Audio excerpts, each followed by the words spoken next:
Students, welcome to our channel SSC पुर। और आज की इस वीडियो में हम लोग केमिस्ट्री डिस्कस करेंगे। केमिस्ट्री जो सभी कॉम्पिटेटिव एग्जाम के लिए इंपॉर्टेंट होती है, जैसे कि एनडीए और क्लास 12 के लिए बहुत इंपॉर्टेंट है।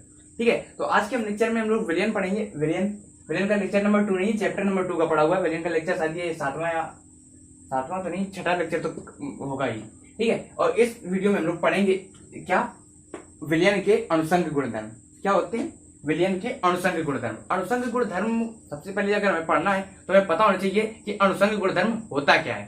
अब ये नहीं पता है तो अनुसंग गुणधर्म को देखने के लिए सबसे पहले हमें देखना होगा कि वे गुण जो अणुओं की संख्या पर निर्भर करें। लेकिन किसकी अणुओं की संख्या पर, विलेय की विलायक की, इसको भी हमें देखना पड़ेगा। कैसे, देखते हैं आगे। जैसे नंबर 1 क्वेश्चन, विलियन रीडिंग है, विलियन के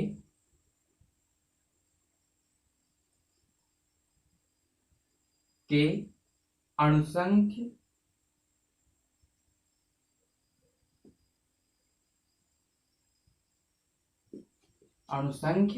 गुणधर्म, ना समझ में आ रहा होगा।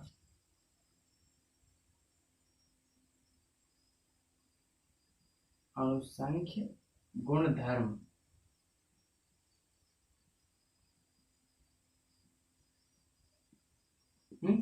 यानी कॉलिगेटिव प्रॉपर्टीज ऑफ सॉल्यूशन। कैसे, देखिए, कॉलिगेटिव प्रॉपर्टीज ऑफ सॉल्यूशन, विलियन के अनुसंख्य गुणधर्म। ये बेसिकली क्या होते हैं, सबसे पहले इनकी डेफिनेशन होनी चाहिए।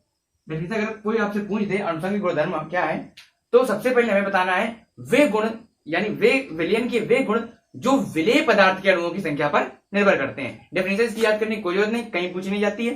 बस ये बताना है कि विलियन के अनुसंख्य गुणधर्म क्या होते हैं। तो हमेशा आपको याद रखना होगा कि वे गुण जो विलेय पदार्थ के अणुओं की संख्या पर निर्भर करते हैं। लिख देते हैं, विलेय पदार्थ के अणुओं की संख्या पर निर्भर करते हैं। विलेय पदार्थ के अणुओं की संख्या पर निर्भर करते हैं।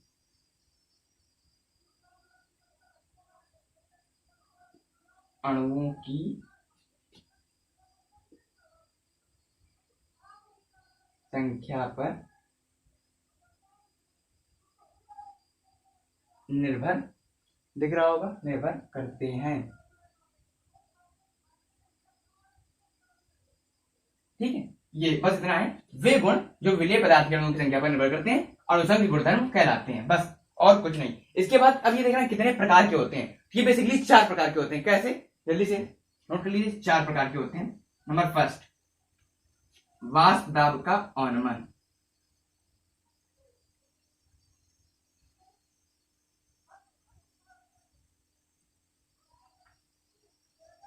अवनमन। और सेकेंड यानी depression in freezing point, sorry depression in freezing point नहीं, ये अलग चीज हो गई। ये होता है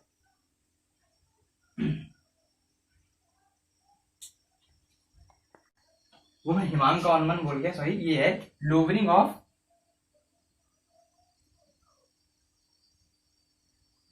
ऑफ वेपर प्रेशर।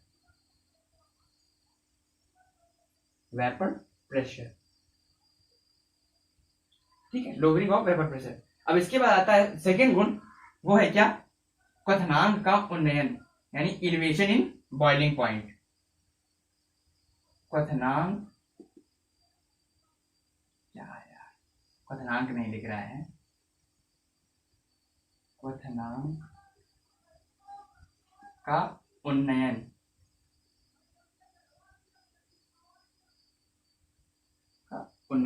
यानी elevation in boiling point. Elevation in boiling point.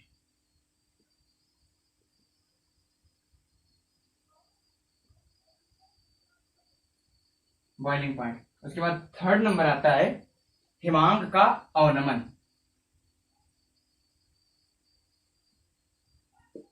हिमांक का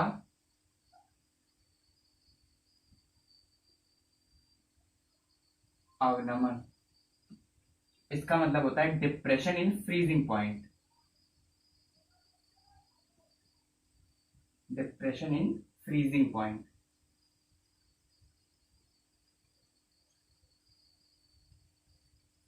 डिप्रेशन इन फ्रीजिंग पॉइंट, ये हो गए तीन। और चौथा होता है ऑस्मोटिक प्रेशर, यानी परासरण दाब, परासरण दाब, ऑस्मोटिक प्रेशर। दिख रहा है? हाँ दिख रहा है, ऑस्मोटिक प्रेशर।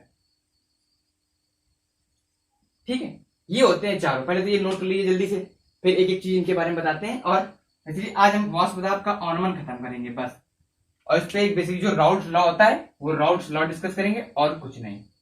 राउल्ट्स लॉ एक आएगा, उस पर वो डिस्कस करेंगे, और बाकी सब अगले वीडियो के लिए रखेंगे। ठीक है, जल्दी से नोट कर लीजिए। नहीं शायद, हाँ राउल्ट्स लॉ डिस्कस हो जाएगा। जल्दी से नोट कर लीजिए, 1 2 3। ओके, मैं कर रहा हूं।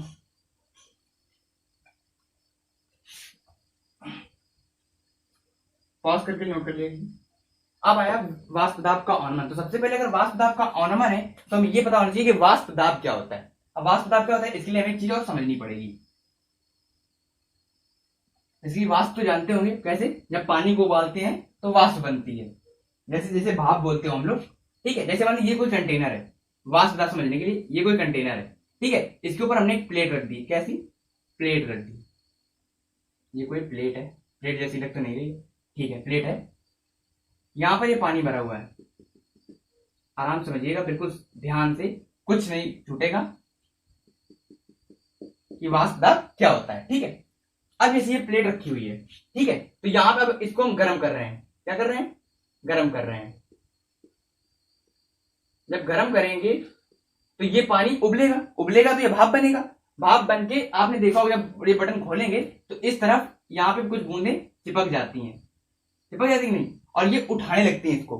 यानी जब यहां से हम इसको मतलब जलाएंगे तो ये कुछ प्रेशर इस पर लगाता है, इस पर कुछ प्रेशर अप्लाई करता है।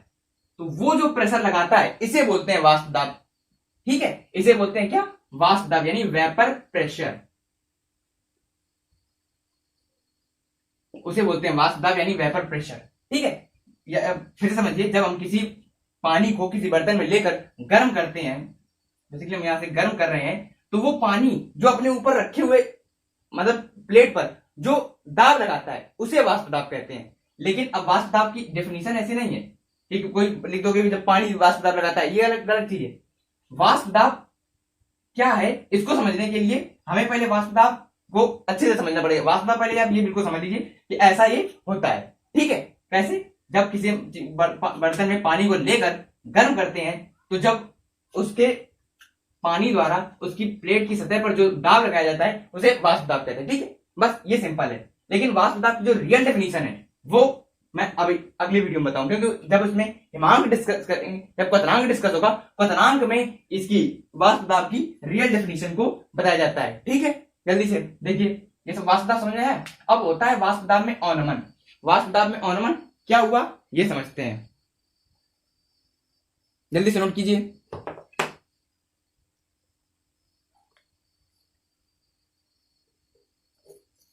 नोट हो गया? ओके, मुझे नोट करने लायक कुछ था नहीं। अब मैं बताता हूं वाष्प दाब में अवनमन क्या होता है। समझिए, यही था कंटेनर पूरा, और इस पे ये प्लेट रखी हुई थी।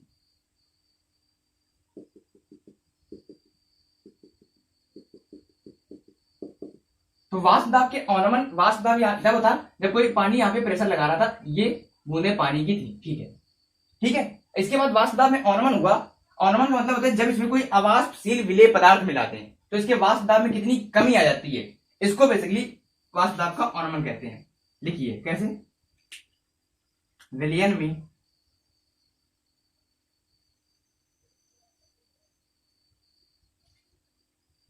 कोई अवाष्पशील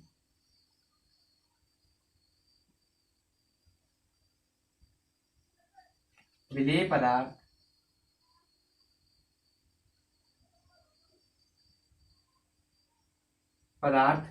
मिलाने पर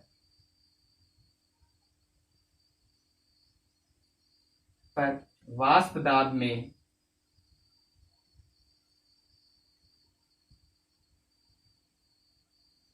होने वाली कमी को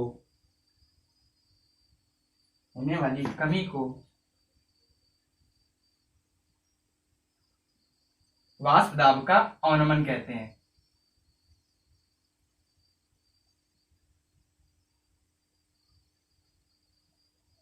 अवनमन कहते हैं। बस ये इसकी डेफिनेशन है। कैसे विलयन में कोई जब अवाष्पशील विलेय पदार्थ मिलाते हैं तो उसके वाष्प दाब में जो कमी आती है उसे वाष्प दाब का अवनमन कहते हैं। ठीक है, अब वाष्प दाब जब अवाष्पशील विलेय पदार्थ मिलाएंगे तो कमी कैसे आएगी ये देखते हैं। ऐसे यहाँ पे हमने कोई अवाष्पशील विलेय पदार्थ मिलाया तो कैसे मिलाया, ये मान लीजिए अवाष्पशील विलेय पदार्थ है। ठीक है, तो पहले जो हमारा था विलयन वो पूरा पानी का प्रेशर था कि नहीं था, यहाँ पे सारी जगह पानी का प्रेशर था। ठीक है, लेकिन जब अवाष्पशील विलेय पदार्थ मिला दिया तो ये जो पानी का प्रेशर था ना ये थोड़ा सा कम हो गया। क्यों? क्योंकि इसकी जगह अवाष्पशील विलेय पदार्थ ने ले ली। किसने ले ली? अवाष्पशील विलेय पदार्थ ने ले ली और वो इस पे कम प्रेशर लगाने लगा। बस यही थी इसकी डिफरेंस। ये प्रेशर कम कैसे हो गया कि अभी तक ये पूरा पानी प्रेशर लगा रहा था। ठीक है, अब इसलिए समझ में आपको ये आया होगा कि वाष्प दाब में कमी क्यों हुई या लोवरिंग यानी लोवरिंग ऑफ वेपर प्रेशर वाष्प दाब में अवनमन क्यों हुआ। ये बढ़ भी तो सकता था लेकिन क्यों नहीं बढ़ा, क्योंकि अवाष्पशील विलेय पदार्थ मिलाकर वो उसका वाष्प दाब कम कर देता है। ठीक है, समझे कि नहीं समझे अभी तक? अब फिर समझिए एक बार। अभी तक जैसे पानी जितना पूरा प्रेशर लगा रहा था, ठीक है, पूरा प्रेशर लगा रहा था, लेकिन जब पानी हमने हटा दिया, पानी में कोई हमने जैसे मान ली रेत मिला दी तो पानी गर्म होने में टाइम लगेगा। बस यही होता है, इसीलिए हम लोग ऐसा आगे करते हैं। ठीक है, जल्दी से शुरू करिए। यहां से मैं बोलूंगा कि आपके दिमाग में एक क्वेश्चन आना चाहिए। कौन सा क्वेश्चन? कि सर हमें ये बताइए कि पानी कितना था। मान लीजिए 1 लीटर था कि नहीं था? 1 लीटर पानी था। ठीक है, तो वो पानी तो हमने लिया ही नहीं, यानी पानी के अणुओं की संख्या इक्वल है। ठीक है, पानी के अणुओं की संख्या उतनी ही है और ऊपर से हमने इसमें रेत मिला दी। मान लीजिए रेत मिला दी तो इसका कुछ बढ़ गया होगा, लेकिन पानी तो नहीं है, पानी तो 1 लीटर ही है। तो फिर ये वाष्प दाब में कमी कैसे हुई ये समझाओ। अगर क्वेश्चन दिमाग में आया है तो अच्छी बात है, नहीं आया तो और अच्छी बात है, ध्यान से सुनो।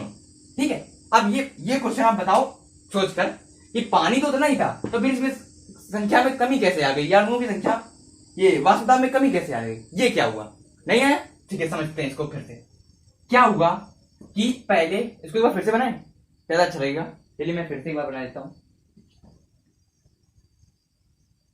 समझने के लिए कि पानी मान लीजिए पहले भी 1 लीटर ही था, है कि नहीं?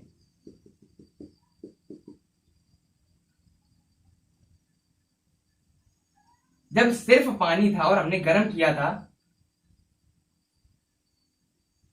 तो ये जल्दी अणुओं की संख्या, वाष्पित होने वाले अणुओं की संख्या ज्यादा थी। टोटल अणु वाष्पित हो रहे थे, हो रहे थे कि नहीं थे? हो रहे थे। बस ये था, तो ये ज्यादा प्रेशर लगाएंगे। इसके बाद जब हमने इसमें अवाष्पशील विलेय पदार्थ ऐड किया, क्या ऐड किया? अवाष्पशील विलेय पदार्थ, यानी जो भाप नहीं बन पा रहा है, जो जलता नहीं है, अवाष्पशील विलेय पदार्थ मिलाया तो उसने क्या किया, ये उसमें मिल गया। जैसे कैसे, मैं ब्लैक मार्कर यूज कर लेता हूं, वो यहां पे जाके मिल गया तो वहां पर इसने इसके अणुओं की संख्या को कम कर दी। कम कर दिया कि नहीं कर दिया? तो यहां पर जो अणु वाष्पित हो रहे थे वो अब वाष्पित नहीं हो रहे हैं। अब समझिए, समझ में आया कि नहीं आया? यानी जब अवाष्पशील विलेय पदार्थ हमने मिलाया तो उसने टोटल अणुओं की संख्या पर कमी कर दी, इसलिए ये अणुसंघ गुणधर्म में आता है। क्यों? क्योंकि इसने अणुओं की संख्या को डिस्टर्ब किया। समझे कि नहीं समझे? चलिए समझ गए तो बहुत अच्छी बात है, वरना मैं फिर से एक बार समझाता हूं कि ये जब पानी उतना ही है तो ये वाष्प दाब में अवनमन क्यों हुआ ये समझिए। कि वाष्प दाब हमारा होता है कि कितने सेकंड या कितने टाइम में कितने अणुओं की संख्या, कितने अणु वाष्पित हो रहे हैं। जैसा कि ये दिख रहा है कि ये पहले जब पानी था तो टोटल अणु वाष्पित हो रहे थे, लेकिन जैसे हमने इसमें रेत मिला दी तो ये अणुओं, वाष्पित होने वाले अणुओं की संख्या में कमी आ गई। तो बस यही हमारा वाष्प दाब का अवनमन है कि 1 सेकंड में जितने वाष्पित हो रहे थे पहले उसकी संख्याओं में कमी आ गई, इसलिए हमारा वाष्प दाब कम हो गया, बस और कुछ नहीं। ठीक है, जल्दी से देखिए हो गया ये तो वाष्प दाब का अनुमान नोट कर लिया जल्दी से। अगर समझ में आ गया तो बहुत अच्छी बात है, वरना ये आपको लॉजिक अगर समझ में नहीं आया था तो क्या कहें, ये क्वेश्चन आना चाहिए था वैसे दिमाग में, मेरे दिमाग में तो आया था। ठीक है, जल्दी से नोट कर लीजिए, इसमें नोट करने लायक कुछ है नहीं। समझ गए कि नहीं समझ गए? बिल्कुल। चलिए अब इसके लिए जो राउल्ट्स का लॉ आया है वो आपको समझाना होगा। और अगर पूछ दे कोई कारण क्या है वाष्प दाब में अवनमन का, तो यही बता देंगे कि वाष्पित होने वाले अणुओं की संख्या में कमी आ जाती है, इसलिए हमारा वाष्प दाब का अवनमन नहीं हो पाता है। ठीक है, जल्दी से इसको नोट करते हैं, कर देते हैं। अब हमें पढ़ना है राउल्ट्स लॉ। देखिए राउल्ट्स लॉ हम लोगों को दो पढ़नी है, सिलेबस में हमारे दो है। कैसे? एक वाष्पशील द्रवों के लिए और एक अवाष्पशील द्रवों के लिए। तो पहले हम लोग कौन सा पढ़ रहे हैं? अवाष्पशील द्रवों के लिए। अवाष्प लिख जाया करो यार एक बार। अवाष्पशील द्रवों के लिए, या जिसे बोलते हैं नॉन वॉलाटाइल, वॉलाटाइल सॉल्यूशन या लिक्विड सॉल्यूशन, अवाष्पशील द्रवों के लिए। ठीक है, जल्दी से लिए क्या होता है? Raoult's law. राउल्ट्स, अगर स्पेलिंग गलत हो तो देख लेना, कोई दिक्कत नहीं है। Raoult's law, okay. राउल्ट का नियम, ये बेसिकली मोर प्रभाष पर दिया है। अगर आपने मेरा मोर प्रभाष का वीडियो नहीं देखा है तो प्लीज देख लीजिएगा, क्योंकि तो उसमें मैंने मोर प्रभाष डिटेल में समझाया है। ठीक है, मोर प्रभाष का वीडियो जरूर देख लेना। अब ये बोलता है कि जब किसी शुद्ध विलायक में, ये कोई सोल्यूशन है, शुद्ध विलायक है,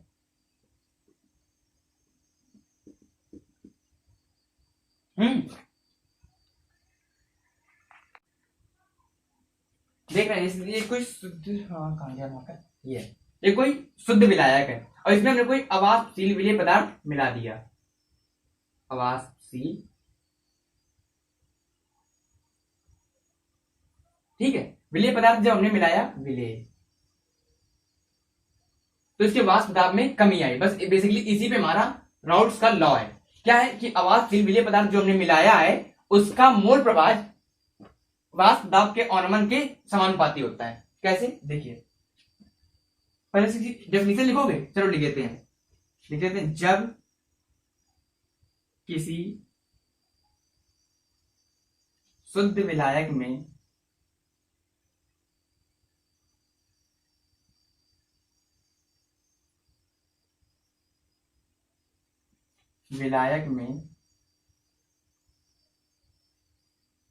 जब किसी शुद्ध विलायक में कोई अवाष्पशील विलेय पदार्थ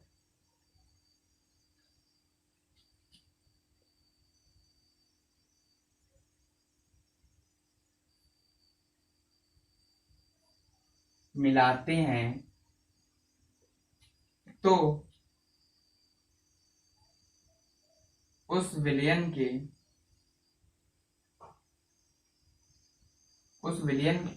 के वाष्प दाब में होने वाला, दिख रहा है, होने वाला वाष्प विलेय पदार्थ में, तो वाष्प दाब में होने वाला अवनमन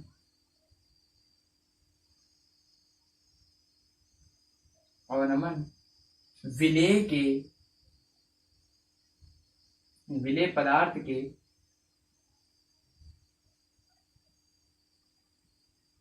के मोल प्रभाज के समानुपाती होता है।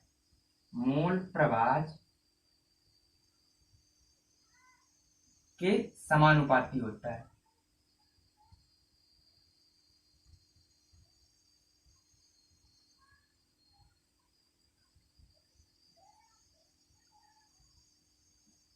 प्रभाज के समानुपाती होता है, बस यही क्वेश्चन है, यही हमारा पूरा राउल्ट्स लॉ का यह स्टेटमेंट है। ठीक है, स्टेटमेंट लाउडला हिंदी में लिखने के आ गया बोर्ड एग्जाम में तो कैसे लिखेंगे, जब किसी शुद्ध विलायक में कोई अवाष्पशील विलेय पदार्थ मिलाते हैं तो उस विलयन के वाष्प दाब में होने वाला अवनमन विलेय पदार्थ के मोल प्रवाह के समानुपाती होता है। ठीक है, अब किस तरह इसे समझेंगे ये देखते हैं। जैसे मान लीजिए जो शुद्ध विलायक है उसका वाष्प दाब पी नॉट, पी नॉट क्या है, शुद्ध विलायक का वाष्प दाब,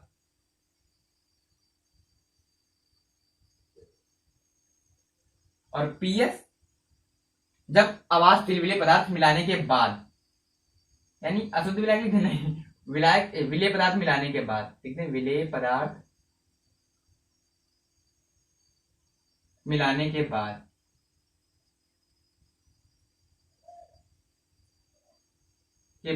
तो बेसिकली जो इनका डिफरेंस होगा यानी अवनमन होगा P naught minus P S upon P not, ये होता है वाष्प दाब में अवनमन। ठीक है, सॉरी ये होता है वाष्प दाब में अवनमन। दिख नहीं रहा है, चलिए मैं रफ कर देता हूं फिर लिखते हैं, नोट कर ली जल्दी से।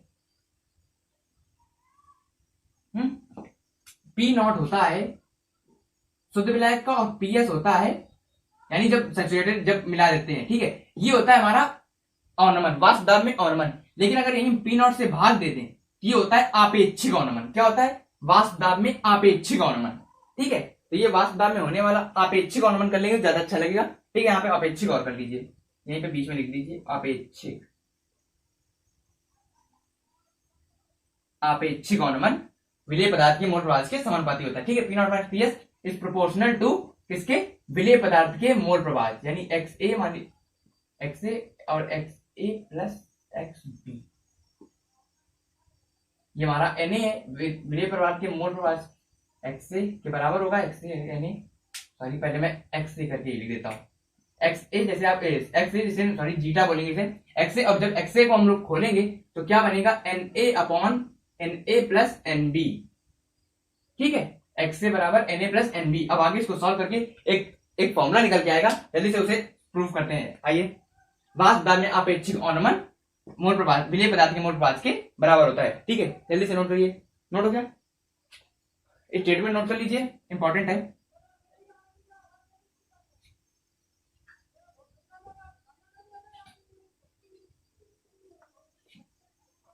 हो गया, अब एक्स ए को हम लोग रिप्लेस करेंगे, P naught minus P S upon P naught is equal proportional to N A upon N A plus N B. ठीक है, अब यहां हम लोग एक चीज हम लोग क्या करेंगे, एजम्पशन लेंगे कि N A sorry N B is more than N A, यानी बी के मोलों की संख्या ए के मोलों की संख्या से बहुत बड़ी है। ठीक है, यहाँ पे एन ए को हम लोग नेग्लेक्ट कर देंगे, यानी P naught minus P S upon P naught proportional to N A upon N B. बस यही हमारा एक प्रूविंग थी, इसका फॉर्मूला आ गया। अब किस तरह आया इसको और देखते हैं, P naught minus P S, हाँ इसको इसी तरह रखेंगे। अब एन ए और एन बी को प्रूव करेंगे तो आएगा P naught minus P S, proportionality को हटा देंगे तो आएगा एन ए, इसको लिख सकते हैं स्मॉल डब्ल्यू यानी W A upon M A, और इसको लिख सकते हैं एन बी को M B upon W B. हो गया कि नहीं हो गया, बस ये हमारा फॉर्मूला है रियल का, जिससे हम लोग क्वेश्चन को सॉल्व करेंगे। ठीक है, जल्दी से नोट कर लीजिए, ए जो डब्ल्यू ए जो है वो विलेय पदार्थ का है, विलेय पदार्थ, एम ए ये विलेय पदार्थ की मात्रा है, एम ए जो है यह विलेय पदार्थ का अणुभार,